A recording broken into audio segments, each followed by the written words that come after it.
Hello, everyone, and welcome to episode 30 of the Renovation and Outdoor Living Show. My name is Rawdon Christie. Lovely to see you here today. It is Friday, the 15th of July. I thought I'd start very quickly with a quick roundup of the most significant news events of the week as chosen by me. The only reason why I was just looking at some websites.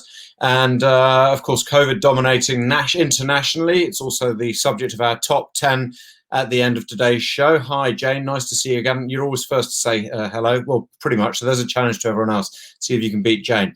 So in the US, top story. Well, a new poll reaffirming most Americans don't trust Donald Trump, funnily enough. 30% say they do still trust the president, about 28%. It's an awful lot who don't. But more importantly, this is what interested me. Most Americans do trust the US disease chief. That's Dr. Anthony Fauci, who's about 70% do trust him.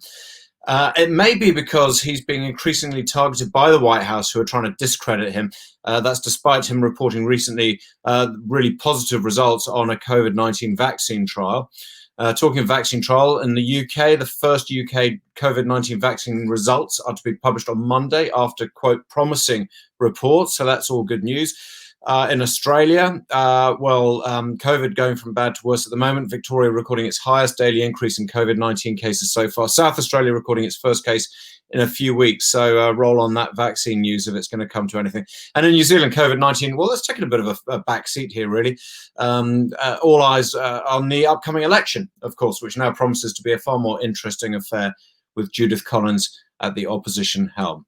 But this isn't a politics show. This is a show where we discover the tips, the tricks, and the advice you need when renovating or landscaping. Hence, funnily enough, the title of the show, being the Renovation or Outdoor Living Show. So Tuesday, well, we were talking on Tuesday all about the ins and outs of water tanks. Pretty relevant if you're in Auckland, given the water shortage here.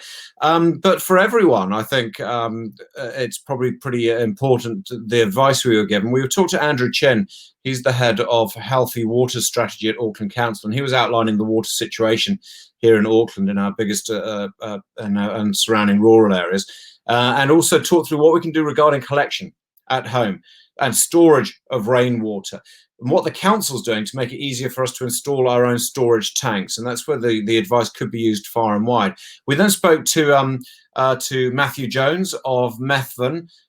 This is about products we can use that make our water consumption more efficient.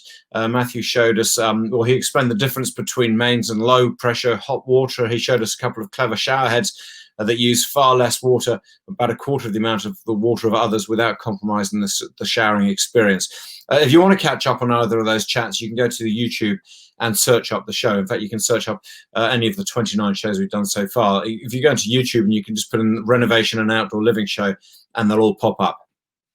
So to today's theme, bees. Well, almost more specifically, how to attract them to your garden, okay?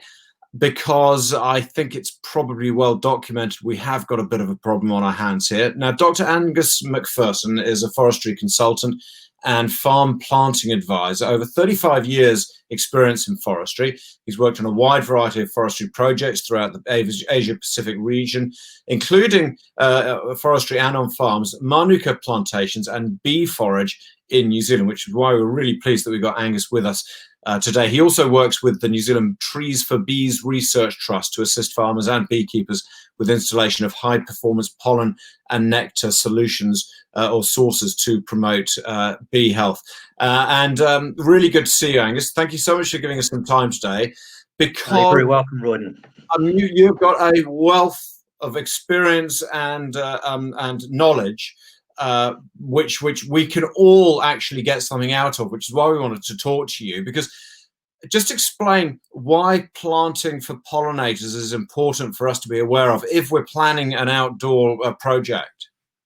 Well, I think you raised the issue before. I mean, people are aware that our pollinators are under pressure, and they're under pressure for a range of reasons. I mean, in the rural landscape, it's intensification of farms, getting rid of a lot of weeds, your gorse and your willows and that, which your bees love. But then that's offset by planting programs that are going on for clean waterways. We're also seeing it in the cities where people may not be planting so many flowers in their garden now, going for more structural plants. and also the development of flowers that are very showy, but they're low in, well, they might not be easy for the bees to access. So what we do in Trees for Bees is we look at how we can incorporate pollinating or bee forage plants for our pollinators into what planting you're already doing on farm or in your garden. And the nub of that is that our primary production sector depends on pollinators for horticulture, market gardens, arable, and clover pasture. So without those, we run out of food. Yeah, someone said to me, without bees, we're all doomed. So forget about COVID-19 or pandemics. Without bees, that's it. It's game over. Yep. I mean, is that dramatic? And more's the point, being practical about that. Are we getting to an emergency stage? Well, we're certainly not at such a drastic stage as they are in some countries overseas, but we're seeing increased pressure on our hives. We've had a big increase in hive numbers in the last decade with the manuka industry, which and sort of no comparable increase in the establishment of forage to support them outside of when they're on the manuka. So you've seen a growth of the use of supplements and those sorts of things, and they're great for a short term for specific emergencies. But like any natural organism, bees thrive best on fresh natural pollen and nectar, and so we are seeing some increasing incidences of things like varroa and foul brood, and there's a couple of other risks out there. And again, one of the ways of addressing that is to have a plentiful supply of natural pollen and nectar for healthy bees, because healthy bees, like healthy people, can resist pests and diseases more readily. So let's talk about being practical here, because obviously if we've got a swathe of rural land, we can talk about potentially planting for manuka, and that's fine. But for 95% of us, we're talking about backyards. Okay, so what can we do practically? You mentioned how we're choosing maybe the wrong types of plants, but give us some straightforward tips. Well, probably the place to start there is to look in your garden and see what it is that you've got that's flowering, and at what time of year it's flowering, and whether bees are going to it or not. You'll find that most gardens have a reasonable supply of spring and summer flowering plants, but not so much in autumn. And the two critical seasons for your bees are spring, when the hive is building up before it does its pollination or its honey work, but equally important in late summer and autumn, because they've come off those crops. The numbers are reducing down to their overwintering numbers, but they need to replenish their supplies because the beekeeper's taken the honey away from them that they've been collecting for winter. So they need to replenish that, and so we need to be looking at plants that can flower at that time and fill those gaps. But how well informed are our landscape architects? Do you think? Is this an awareness, or is this something at Trees for Bees you have to do quite a lot of the time? Well, it's a key focus of the work that we're doing. We've spent the last decade researching plants that provide high quality pollen and nectar that are easily accessible to bees and to other pollinators. My role is to then look at how we can incorporate those into planting designs on farms, lifestyle blocks, or whatever. And it's a layer that we're trying to add to that decision-making process. And so, a big part of our current project is getting the materials and resources out there that allow people to make those decisions. Yeah, we often talk, when we're talking to let's say our zone's landscaping experts, how practical they're now thinking when they're advising or working with clients, be it an edible garden, be it, it's not just about what the problem it was, which you raised, is that people want, I don't know, a certain type of beautiful looking flower at a certain type of year. People are now aware of they're creating environments, and this is really what you're driving at, isn't it? That's right, and you'll find some nurseries are now starting to identify bee plants. It's part of our current project to do a bit more work with the nursery sector in identifying and promoting good bee forage plants, and also to bring plants to the nursery sector that we know are really good bee forage, but you just can't buy at the moment. We did a couple of years' work at Eastwood Hill Arboretum, for example, and identified a raft of plants there that are fabulous bee forage, but they're not in the trade. So, but then it's a challenging one to sort of build that demand so that it's worthwhile somebody going ahead and doing the propagating, bring that into the nursery trade. Yeah. But if you look at the, we've got plant lists on our website. We've got over 400 plants in our database at the moment, and that covers exotic and native trees and shrubs and herb species, and with their rough approximate flowering timing and that. And so you can go and have a look at that and think about the plants that you like, or you want to see, or the times of year that you want to support those bees. And there's plants there that you can select from. That's great. That's the Trees for Bees NZ website. We saw that coming across the bottom of the screen just now. We'll bring it up again in a moment. So you'd be very proud of my guy. So weeds, you said, are the way to go, really. Well, bees love weeds. It's been an interesting one because there's been a lot of clearing of waterways of willows, and yet willows are a crucial spring build-up species. But crack willows and grey willows are a problem weed, and so what we're saying to people in those situations is, we're not saying don't do it, but understand some of those other implications of what it is that you're doing, and try and incorporate something back into what you're replanting in that area that's going to fill that gap. The same with gorse. I mean, it's not necessarily a brilliant quality pollen, but when you've got a hillside of gorse, you've got so many flowers, and because of the time of year that it flowers at, it's crucial for a lot of beekeepers. How long does it take if you're establishing a new, let's say you're doing a new landscaping project, and you decide, and you've had good advice and you're really keen on this, how long does it take to establish, be it a gorse bush or be it a certain type of plant, to be producing pollen?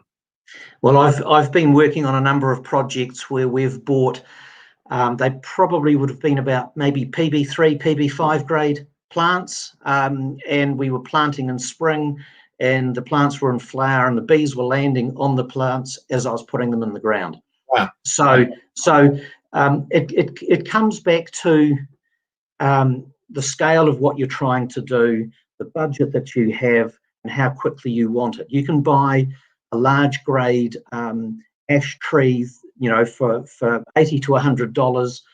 That will flower in its first year because it's already mature. But if you need to put in 500 trees, you might not do that. You'll go to a smaller grade tree that might take a bit longer. So what we talk about there is getting that, you're getting a mix between larger specimen trees, shrub species, and then also your herbs and your ground cover. So we did some work last year on a property where they were establishing phacelia and leaving the clover that was in the pasture, and also buckwheat, because they knew that within 4 to 6 weeks of sowing the seeds, they were going to have flowers.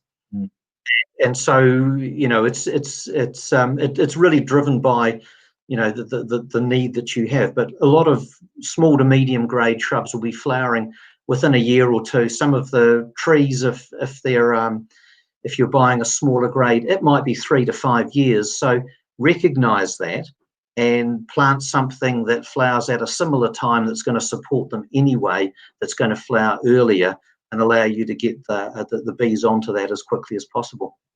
And you have any questions at all? Well, we've seen your website coming up a number of times there, Angus, and I imagine that any inquiry through to you will get answers pretty fast if they can't find the information on the website. Really interesting work you're doing. Pretty vital work as well. So I appreciate you giving us time on our show this afternoon for our viewers and listeners. But yeah, great stuff. That is Dr. Angus McPherson. Thanks, Rawdon. Really appreciate it. And there's the address: treesforbeesnz.org. Great. We'll chat again. Thanks, Ed. And you know, we've talked about just now with Angus about what we can think about planting, and this is where our next guest comes in now. Because if you've ever done any gardening, you will have had to have your head in the ground to have not heard the name Yates. All right, Arthur Yates. He was an Englishman, came to New Zealand in 1879 to escape this, apparently, the wet weather of his native Manchester in the UK. And then he opened a seed business a few years later, and it has become, over the last 150 or 140 years or whatever, one of the most recognised names in Australian and New Zealand gardening.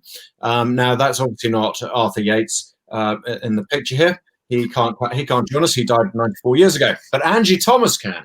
Now, Angie is the horticulture consultant to Yates. And Angie, you basically, your role is you're providing educational, inspirational gardening information to the staff there and the customers.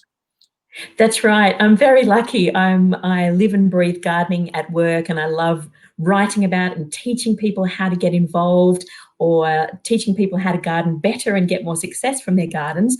But then I go home and garden until I lose the sunlight. So I'm a very lucky gardener that I get to do. I'm so personally passionate about as well. Yeah, I know you do a lot of writing, because I love the title. It's a book which a lot of people will have seen on indoor plants, and it's the Yates Top 50 Indoor Plants and How Not to Kill Them. I've got to get a copy of this for my wife. We battle on in our lives to keeping one plant alive in the house. But this is interesting though, because we talked about timing just now with Angus. Okay, do you? I mean, if we're thinking about this now, you know, it's certainly. I know you're just south of Sydney, but certainly here in Auckland, it's a gloomy, cold, wet day. I mean, is it a good time for a spotted planting? Very much so. People often think that they should be hibernating along with their garden in winter, but there are so many fabulous plants that you can still sow and grow in winter. And what that does, it helps keep your kitchen stocked with fresh ingredients right the way through. So if you think of delicious broad beans, and you can still sow carrots and onions and peas. I just love peas, whether it's peas for shelling or sugar snap peas that you can eat the whole pod and let the pod mature and eat the peas inside. But I know that we're growing peas at the moment, and not many of them make it inside. Like, we treat them as little garden lollies, and I'm out there in the garden and I'm eating the peas, because if you've not tried a fresh grown pea straight from the garden, you'll realise what you've been missing out on all these years, because they're so sweet and so tender. They're just so delicious, and they've got really pretty white flowers as well. And you're talking about bees before, and I've got bees enjoying my snow pea and pea flowers at the moment. But you can also sow spinach and cut and come again lettuces. So these are the lettuces and spinach that you can just pick 1 or 2 leaves as you need them, because I don't know whether a lot of your listeners will know that they go and buy bags of salad in the supermarket, and within a couple of days, there's slimy mush in the bottom of the crisper. It's like a creature from the Black Lagoon. So it's really good for people to actually grow some of these fast-growing veggies themselves, and you can still do it in winter. Yeah, so I thought lettuce. I mean, I thought that was all about. I thought it was only summertime, but I guess sort of different types of sort of spinach would be much more of a winter one. What about? Yeah. Spinach does really well in winter, and particularly the baby leaf spinach. There are some summer varieties as well, but the non-heading loose leaf lettuces are really good during winter. There are some other heading lettuces too, because some people love to have cos and the icebergs, but there are definitely some loose leaf lettuces you can grow in winter, and you can grow them in pots too. So you don't need to have acres or a big backyard. This is things that you can grow on a sunny deck or a courtyard or a patio, just outside the kitchen door, and you can just go and pick it when you need it. That was going to be my next question. For those people who don't want to go outside during the winter, you can of course do some of this either on the deck or even indoors. Like, there are some plants and veggies that you can actually grow on a sunny windowsill. So think of microgreens, and that'll add a gourmet touch to your cooking. They can grow on a windowsill, and just snip the little early shoots off and sprinkle it over your dinner, and things like mustard and cress. So you don't even have to have any outdoor room at all to grow some really healthy ingredients. Quick question for you from one of our viewers. Jane has said, apart from the fact she obviously loves peas with 4 hearts there, and she says hers never make it inside. But here's your question. Do you have to, I think that's meant to say peas, do you have to cover your peas at this time of year? But they're pretty cold hardy unless you live in a very, very cold area that gets really nasty frost. You might delay a little bit. And so once the peas come up, then they're not going to be exposed to those really cold conditions. But they are pretty hardy. Sometimes the flowers can be affected by really cold conditions. But if you don't get those really hard frosts, it's well worth putting them in. Look, if you do expect to get some really cold weather, you can just throw some frost or some shade cloth over the peas on a night that you expect is going to be really quite frosty. But otherwise, leave them open, and that leaves the flowers open for the bees as well. Let's talk about flowers, because we've talked a lot about veggies for this time of year. But again, is flowers sort of neglected in the midwinter, or can we get planting? You can still plant, and it's a good thing for everybody. And your earlier guest was talking about bees. So it's really important that the role that home gardeners can play in planting flowers to have flowering all year round in their gardens. So think of things that flower in winter, like calendula. You've got that on the screen at the moment. I've got borage that's flowering in my garden at the moment, which is really beautiful blue flowers. I've also got rosemary, lavender's coming on. So even on a very small scale, or even in pots, gardeners can contribute to the floral colour in winter. So yes, keep on sowing. If you sow more seeds or plant more seedlings every couple of months, over the year, you'll gradually build up a really lovely collection of flowers that make you feel good. Everyone needs more colour in winter. It's a lovely thing to look at, and the bees will love it too. It's so true, because most of our planting at home, blossoms, springtime. It's all springtime, and then it all disappears, and it gets a bit glum sometimes. Jodie's got a question here for you. When's the best time to plant passion fruit? Spring is a good time to plant. So go into your local garden centre, and they will have small potted passion fruit for you to plant. They can be a little bit susceptible to frost. So if you're in a frost-prone area, really delay until the last chance of frost has passed. Once they've established, they tend to be a little bit hardier, but young plants, they need a bit of TLC. But you give them lots of food and water in spring, and they will spring out of the ground. You probably won't get any passion fruit for at least 18 months. So don't plan the pavlovas just yet. So 18 months, 2 years, and you'll start to get some fruit. We've got fruit on our passion fruit at the moment, and it's just delicious. Yeah, one of the loveliest homegrown fruits you can get. Jodie's got a problem though. She's not going to get 18 months down the line, because her next question was, what about keeping the cats away from the garden? They dig up everything and they poo in the pots. Oh dear. Without harming the cats, I think physical deterrence is really the way to go. I've seen people put chopsticks or bamboo skewers, not to harm the cats, but just to deter them. So you put them in the pots and they're sticky. Right, okay. It's not a pleasant place for them to go. Otherwise, that is a brilliant, effective, easy applied solution there. So that's good. Now, quickly before we lose you, what about jobs? I mean, let's forget about. So we've talked about what we can plant indoors, outdoors, vegetables, flowers. What about any really important jobs? Give me 2 or 3 jobs we should be thinking about doing now. Okay, keep on feeding your citrus. If they are fruiting, if they're still holding their fruit, keep feeding them, because lack of moisture or nutrients can decrease fruit quality. So keep on feeding. If you're growing stone fruit, things like peaches and nectarines, spray while the trees are leafless to prevent leaf curl in spring, which is a nasty, nasty disease that the foliage gets. If you want to grow your own hydrangeas, you can take some hardwood cuttings at the moment. And if you've got any broadleaf weeds in your lawn, now is the time to get onto them before they flower and set seed, which will create future generations of weeds. That's brilliant. You've just given us an entire winter's worth of work there to guarantee a great summer. Really interesting, Angie. Thank you so much for giving us some time all the way from Australia. Really good to have a chat with you.